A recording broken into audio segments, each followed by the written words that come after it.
এক ছিল একটি লাল ঝুঁটির মুরগি। সবাই তাকে ডাকতো পাগলা মুরগির রাজা বলে। সে গ্রামে অন্য মুরগিদের মতো শুধু দানা খেয়ে খুশি থাকতো না, তার ছিল এক বড় স্বপ্ন, একদিন সে নাকি আকাশের উঁচুতে উড়বে।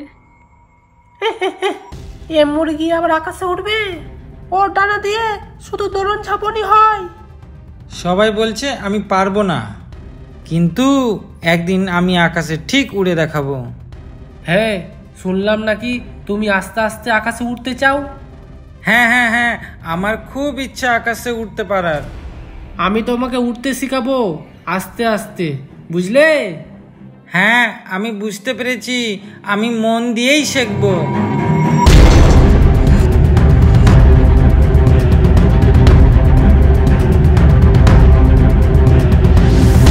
ধন্যবাদ বাজু দাদা, আমি আসছি আস্তে আস্তে। এটা তো আমার ডায়লগ ছিল। জঙ্গলে তো অনেক আগুন লেগে গেছে, আমাকে সবাইকে বাঁচাতে হবে। বাঁচাও বাঁচাও বাঁচাও বাঁচাও, তাড়াতাড়ি দমকলকে ডাকি, না হলে তো পুরো বন পুড়ে যাবে। দমকল ভাই তাড়াতাড়ি চলো, আমাদের পুরো জঙ্গলে আগুন লেগে গেছে, তাড়াতাড়ি চলো।